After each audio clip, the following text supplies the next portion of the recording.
ناظرین السلام علیکم۔ ناظرین امید کرتا ہوں کہ آپ سب خیریت سے ہوں گے۔ میں آپ سب کو اپنے چینل پر آنے میں دل کی گہرائیوں سے خوش آمدید کہنا چاہتا ہوں۔ آج کی اس ویڈیو میں آپ سب کو بتاؤں گا کہ اسکندریہ کا معرکہ صلاح الدین ایوبی کے لیے اب شام کی سیاست سے لا تعلق رہنا ممکن نہ تھا، لہٰذا وہ دمشق روانہ کے بارے میں دمشق روانہ ہو جائے اس روانگی کے بارے میں سوچ بچار کر رہے تھے، مگر انہی دنوں انہیں نصرانیوں کے تازہ حملے سے پالا پڑ گیا جو بحیرہ روم کی جانب سے ہوا تھا۔ ہم پڑھ چکے ہیں کہ کچھ مدت پہلے عمارہ اور اس کے ساتھی اپنی سازش بے نقاب ہونے سے پہلے شام اور سسلی کے عیسائی حکمرانوں کے مصر پر حملے کی دعوت دے چکے تھے۔ سازش کا راز افشا ہونے پر جب عمارہ اور اس کے ساتھیوں کو قتل کیا گیا تو شام کے نصرانیوں کو بروقت اس کی خبر ہو گئی، لہٰذا وہ محتاط ہو گئے اور مقابلے پر نہ نکلے، مگر سسلی کے بادشاہ کو اس کی اطلاع نہ مل سکی۔ سکیلا کا بحر بیڑا شاہی سسلی نے طے شدہ منصوبے کے مطابق مصر پر حملہ کرنے کی تیاری زور و شور سے جاری رکھی اور پھر ایک بہت بڑا لشکر لے کر بحیرہ روم کے لہروں کو چیرتا ہوا اسکندریہ کی جانب بڑھا۔ اس بیڑے کے 200 جہازوں میں صرف سپاہی جبکہ 36 جہازوں میں گھوڑے، 40 میں خوراک و رسد کا سامان اور 6 میں جنگی ہتھیار اور آلات لادے گئے تھے۔ یہ بیڑا پورے شان و شوکت سے 6 ذی الحجہ بلکہ 26 ذی الحجہ 569 ہجری 27 جولائی 1174 عیسوی کو اسکندریہ کے ساحل پر لنگر انداز ہوا۔ 50,000 پیادے اور 1,500 گھوڑ سوار منجنیق اور ان تمام چیزوں کے ساتھ دیگر ساز و سامان اسکندریہ کے فصیل اور سمندر کے درمیان پہلے ہوئے میدان میں اترنے لگے تاکہ شہر کا محاصرہ کر لے۔ ایسا معلوم ہوتا ہے کہ عمارہ کی سازش سے آگاہ ہو جانے کے باوجود مسلمانوں کو سسلی کے اس لشکر کے روانگی کا علم کوئی نہ تھا، اس لیے بحری قلعوں کی حفاظت کے انتظامات ناکافی تھے۔ اسکندریہ کی فوج بھی معمولی سے زیادہ نہ تھی، پھر بھی اسکندریہ کے بہادر سپاہیوں نے باہر نکل کر حریف کو محاصرے سے روکنا چاہا، مگر شہر کے حاکم نے دشمن کی بھاری تعداد کے پیش نظر کل میدان کی لڑائی کی جگہ قلعہ بند جنگ کا فیصلہ کیا اور کومک کے لیے برق رفتار قاصد قاہرہ روانہ کر دیے۔ اہل اسکندریہ کے بھرپور مزاحمت آخر فرنگی سپاہیوں نے شہر کا محاصرہ کر کے حملہ شروع کر دیا۔ پہلے دن زبردست لڑائی کے باوجود وہ فصیل کے قریب نہ آ سکے۔ اسکندریہ کے مورچے بند سپاہیوں نے تیر اندازی، سنگ باری اور آتش زنی کے ذریعے انہیں فصیل سے دور رکھا۔ دوسرے دن فرنگیوں نے نئے جوش و خروش سے دھاوا بولا اور پیدر پہ حملہ کرتے ہوئے دباؤں کو فصیل کے قریب لانے میں کامیابی ہو گئی۔ اسکندریہ کے مجاہدوں نے اس کے باوجود انہیں فصیل سر کرنے میں کامیاب نہ ہونے دیا۔ تعداد کی کمی کے باوجود وہ مہارت اور بے جگری سے لڑے کہ سسلی کے سپاہیوں پر ان کی دھک بیٹھ گئی۔ اس دوران مصر کے دیگر ساحلی قلعوں سے کئی دستے مسلمانوں کی مدد کے لیے پہنچ گئے، جن سے ان کی ہمت بڑھی اور انہوں نے تیسرے دن باہر نکل کر فرنگی لشکر پر حملہ شروع کر دیا۔ ان کے دستے مختلف گوشوں سے فرنگیوں کے صفوں پر حملہ کر کے انہیں خاک و خون میں لوٹ رہے تھے۔ محاصرہ کرنے والے اب اپنی جان بچانے کی فکر میں تھے اور ان کے بے ہنگم چیخ و پکار سے کان پڑی آواز سنائی نہ دیتی تھی۔ مسلمانوں نے آتش غیر مادی سے ان کے دبابے جلا ڈالے اور یوں ان کے محاصرے کے سب سے کارآمد چیزوں کو ختم کر دیا۔ نصرانیوں اپنی عددی برتری کے بنا پر دن بھر جنگ جاری رکھی، مگر وہ مسلمانوں کے دباؤ کو ختم نہ کر سکے۔ ادھر صلاح الدین ایوبی فرنگیوں کے حملے کی خبر سن کر قاہرہ سے تازہ دم فوج کے ساتھ بذات خود روانہ ہو چکے تھے۔ اس کے ساتھ ہی احتیاطاً انہوں نے ایک فوج دمیاط کی حفاظت کے لیے بھی بھیج دی تھی۔ اسکندریہ کے لیے نکلتے ہی انہوں نے محصورین کی ہمت باندھنے کے لیے ایک ایلچی کو 3 برق رفتار گھوڑے دے کر آگے روانہ کر دیا تھا۔ ایلچی باری باری گھوڑے بدلتے ہوئے دم لیے بغیر عصر کے وقت اسکندریہ پہنچا تو لڑائی کسی حتمی فیصلے کے بغیر رک چکی تھی۔ مسلمان زبردست جنگجوئی کا مظاہرہ کرنے کے بعد شہر کی طرف لوٹ آئے تھے، جبکہ عیسائی اپنے پڑاؤ کا رخ کر چکے تھے، مگر جو ہی ایلچی نے شہر میں داخل ہو کر قاہرہ سے صلاح الدین ایوبی کی قیادت میں امدادی فوج کی آمد کا اعلان کیا، مسلمانوں نے دوبارہ ہتھیار سنبھال لیے۔ اس خوشخبری سے ان کے دن بھر کے تکان ایک لمحے میں دور ہو گئی۔ تبل جنگ پر ایک بار پھر چوٹ پڑنے لگی۔ جب جنگ کے موقع ایسا ہوتا تھا تو وہ لوگ اس چیز سے تبل سے ان کو آواز دیتے تھے اور اسکندریہ کے سپاہی شہر سے نکل کر فرنگیوں کی طرف لپ گئے۔ اسی وقت میں صلاح الدین ایوبی کے آمد کی خبر نصرانیوں تک بھی پہنچ چکی تھی۔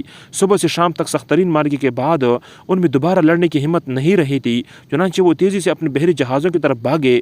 مغربی افق پر پہلا سرخ شفق مسلمانوں کو فرنگی کے خیمے لوٹتا اور ان کے اسلحہ ذخائر پر قابض ہر طرف موت کے جال بچھا دیے تھے۔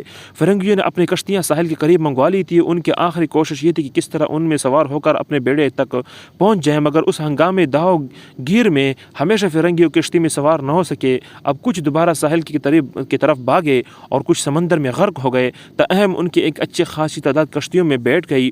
کشتیوں میں بیٹھ چکی تھی۔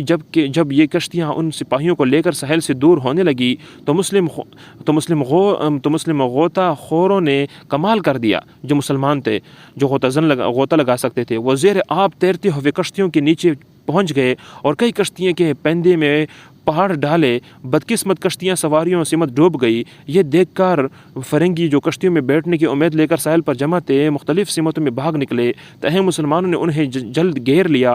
اب فرنگیوں نے بھی فرار کا خیال چھوڑ کر منظم انداز میں اپنا دفاع شروع کر دیا۔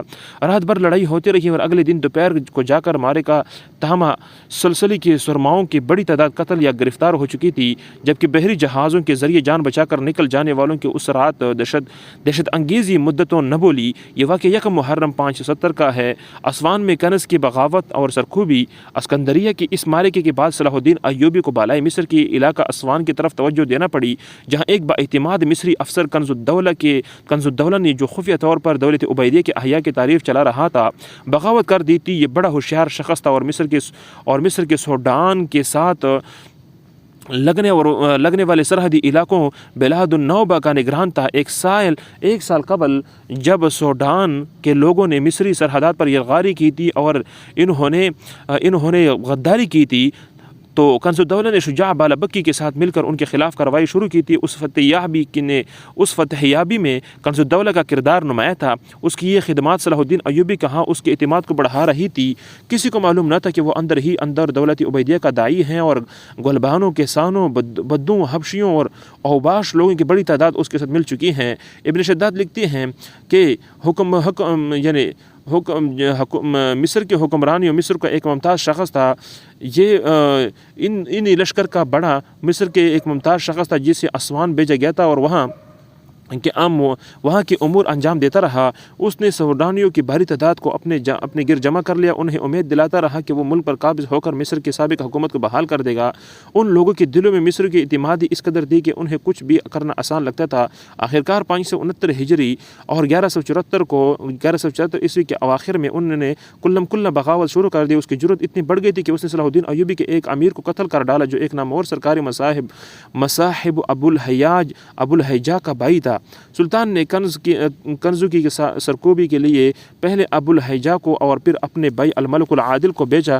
کنز الدولہ کوس تک علاقوں کو تاراج کر چکا تھا، مگر الملک العادل اور ابو الحیجا نے بروقت پہنچ کر زبردست لڑائی کی بعد اسے شکست فاش دے دی اور اس کی کارروائی کا آغاز 569 کے اواخر میں اور خاتمہ صفر 570 ہجری کو ہوا۔ یوں عبیدیوں کے رہے سہے وفاداروں کا بھی خاتمہ ہو گیا۔ صلاح الدین ایوبی کو شام کے مسائل پر پوری توجہ دینے کی فرصت مل گئی۔ نوٹ: یہاں سے انہی دنوں میں مصری سرحدی علاقے سعید مصر میں بھی ایک شخص نے بغاوت کر کے کوس کو تاراج کر دیا تھا۔ ابن ابی نے اس کا نام عباس ابن شازی بتایا ہے۔ اس کے خلاف بھی الملک العادل نے کارروائی کی تھی۔ بظاہر یہ کنز الدولہ سے الگ کوئی شخص تھا۔ اگلی ایپیسوڈ میں آپ سب کو بتاؤں گا کہ صلاح الدین ایوبی اور ملک الصالح کے ساتھ آگے پھر کیا ہوا۔ بہت ہی اچھی داستان ہے، بہت ہی پیاری داستان ہے۔ آج تک میں آپ کے سامنے ساری بات کو کھول کر اور واضح کر کے کرتا رہا اور بتاتا رہا اور بیان کرتا رہا۔ انشاءاللہ مستقل آپ میرے ساتھ رہیے گا۔ میں آپ سب کو ایک خوبصورت داستان سے اور خوبصورت باتوں سے آپ سب کو آگاہی نصیب کروں گا، اور اگلے اسکندریہ کے معرکہ اور لڑائی کے بعد انشاءاللہ اگلی بات جو میں بتاؤں گا وہ الملک الصالح جو ایک کم عمر بادشاہ بنا تھا اور ان کے والد صاحب جو فوت ہو گئے تھے، نور الدین زنگی کا بیٹا، اور صلاح الدین ایوبی کے آپس میں محبت تعلقات، اور انہوں نے کیا کچھ ہوا، ان دونوں کا آپس میں کیا کچھ تعلقات ہوئے، ان دونوں کے آپس میں لڑائی ہوئی یا نہیں ہوئی، کیا ہوا کیا نہیں ہوا، یہ سارا کچھ میں آپ کو انشاءاللہ اگلے ویڈیو میں بتاؤں گا۔ آپ سب میرا انتظار کریں گے، میں آپ سب کا انتظار کروں گا۔ ملتے ہیں انشاءاللہ اگلے ویڈیو میں، تب تک میں آپ سب کو اپنے اس مبارک مہینے کے ساتھ دعاؤں کے ساتھ رخصت کرتا ہوں، اور مجھے بھی اپنی دعاؤں میں یاد رکھیے گا۔ ملتے ہیں انشاءاللہ اگلی ویڈیو میں، تب تک میں آپ سب بھائیوں، بہنوں اور تمام بڑوں اور چھوٹوں کو اپنے چینل کی طرف سے رمضان المبارک کا بابرکت مہینہ بہت بہت مبارک اس میں کہتا ہوں۔ اور ہمیشہ کے لیے میرے چینل پر، جیسے میں نے پہلے بھی عرض کیا تھا، سبسکرائب کیجئے گا، میرے چینل کو لائک کیجئے گا، شیئر کیجئے گا، اور اپنے دوستوں کو اور خود بھی اپنے مبارک رائے سے مجھے ضرور آگاہ کیجئے گا، تاکہ مجھے آپ کی رائے معلوم ہو۔ آپ کی رائے ہمارے لیے بہت قیمتی ہیں۔ ملتے ہیں انشاءاللہ اگلے ویڈیو میں، تب تک اللہ حافظ۔